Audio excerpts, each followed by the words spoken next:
Let's go! Who is playing some interesting highlights on his chest.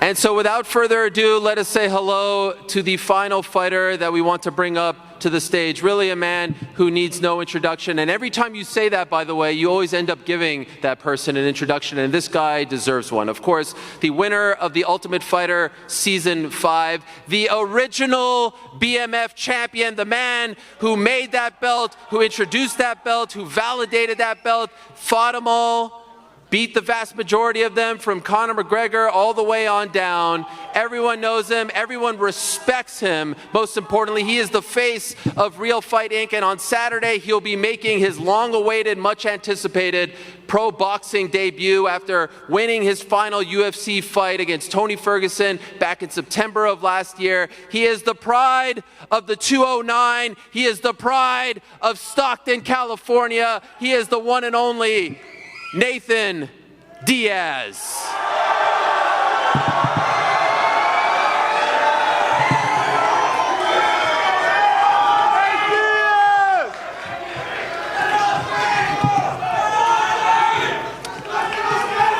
Thank you all. This is so great to be here with the four of you. Let's start with Amanda Serrano. Amanda, back in 2019, you fought Heather Hardy. You beat her to become featherweight champion. Now you're the undisputed champion. You've got so much ice over there, I could skate on it. It's unbelievable.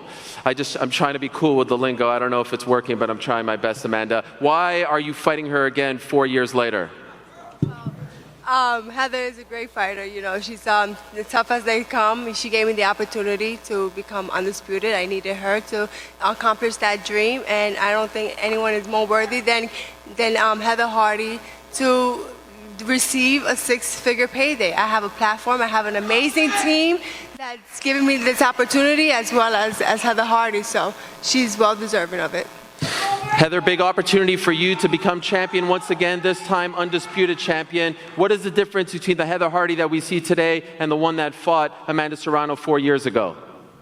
Amanda called me out last time in 2019 to defend the title, and I didn't even think about it. I just said yes, and half my team was like, she's going to kill you, she's going to beat you, she's going to knock you out. And I went into the fight like that, and I hated myself for it, but my mama taught me you don't always get second chances, so I'm blessed. I have a second chance, and I train hard and train different for this one. Can't wait for it. Nathan, it's great to see you again, my man. A lot of love, as expected, from the Texas crowd.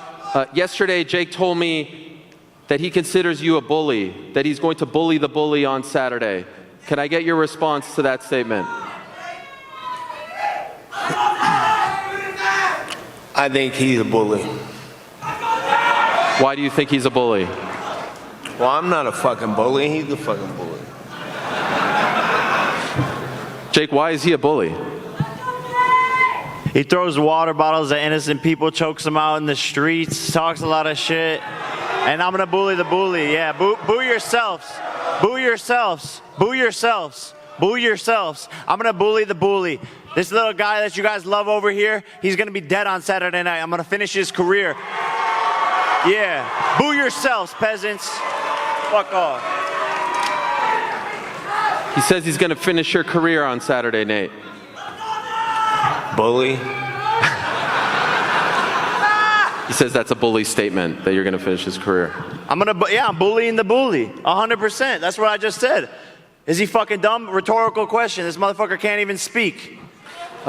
A lot has been said. The guys up there, the DAZN crew, were talking about how good you look in the ring, that you are in the best shape of your career. Do you believe that is true? And if so, what has been the difference in this camp as opposed to your previous camps? Yeah, 100%. Best shape of my life, feeling amazing. Brought in a whole entire new team, strength and conditioning, nutritionist, head coach, all of that. And I'm feeling good, you know, and when I'm in a shape like this, when I have the proper time to prepare, you're going to see a different version of the best version of Jake Paul you've ever seen.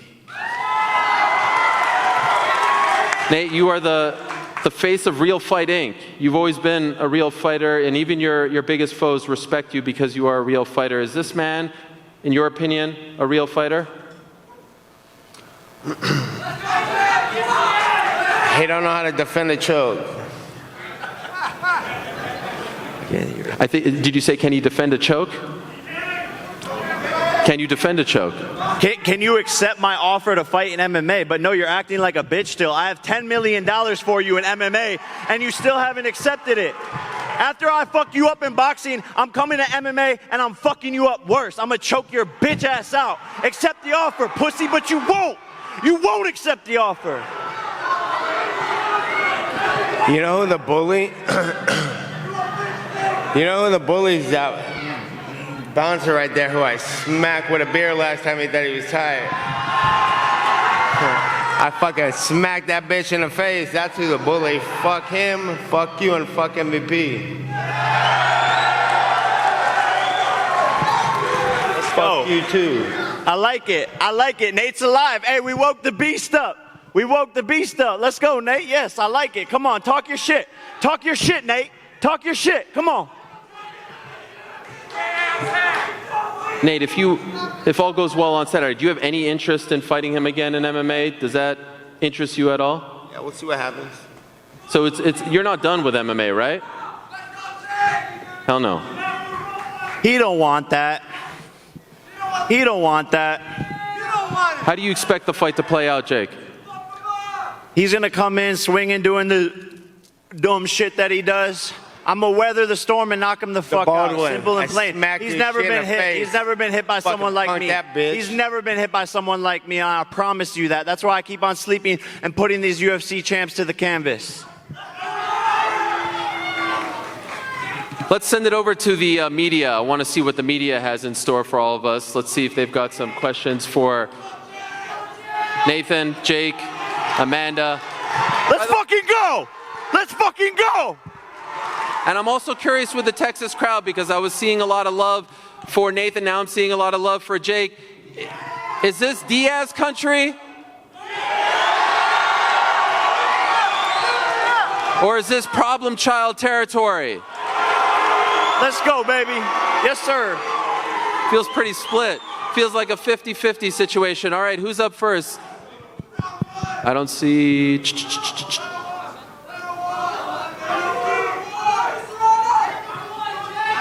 All right, here we go. Question from the media. You are up first. Make it good, my man.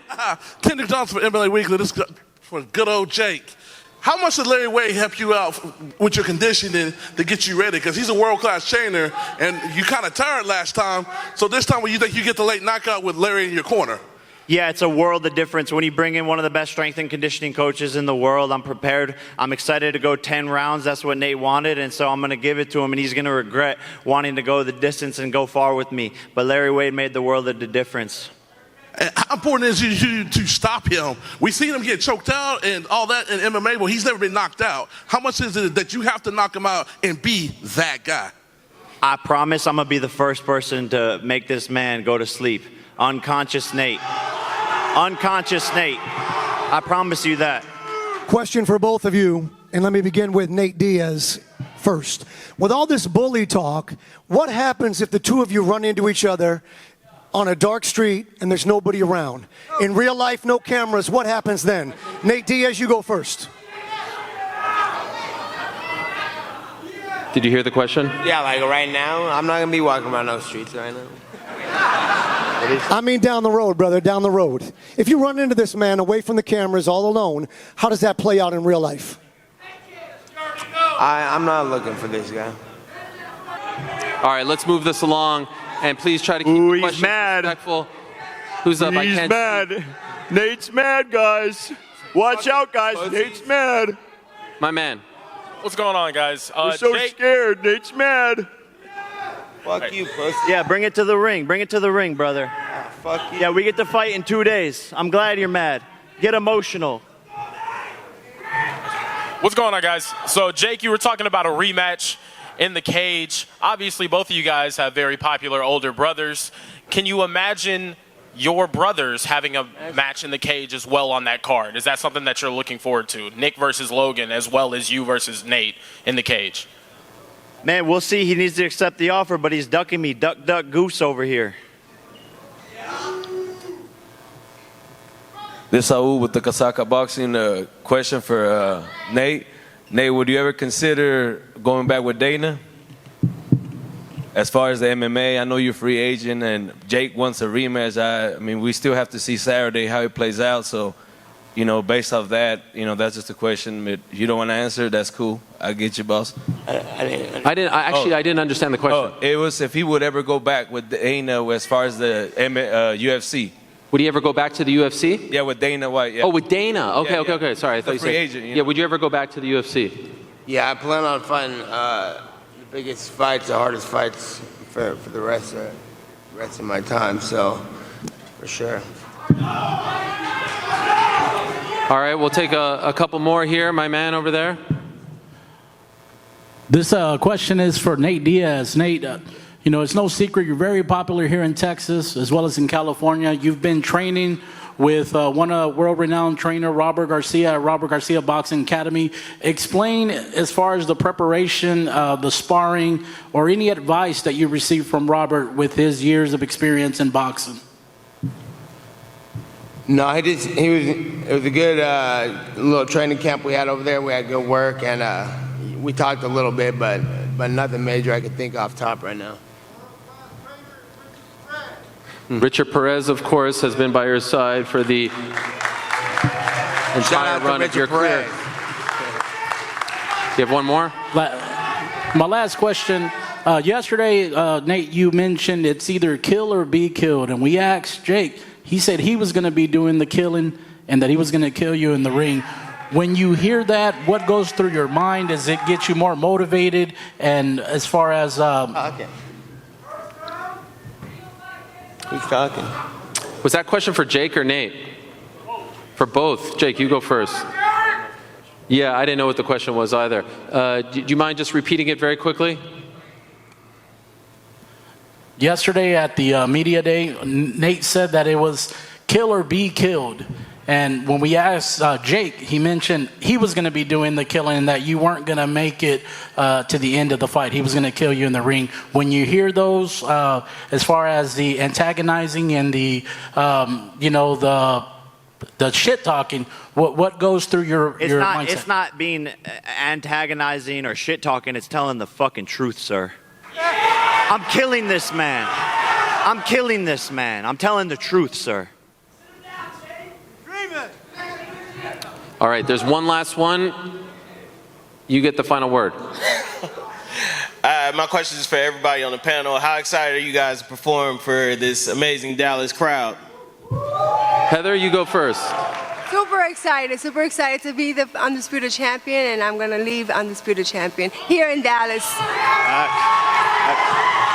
Sorry, Amanda. Heather, do you want to say something about fighting in front of the Dallas crowd? I'm excited.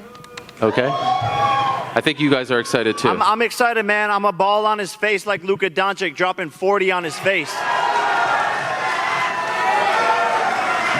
Final word to you, Nate? Luka Doncic on his head ass. A man of few words. All right, we're going to face off the fighters now, so stay tuned for that. That should be tremendous. And thank you so much for watching.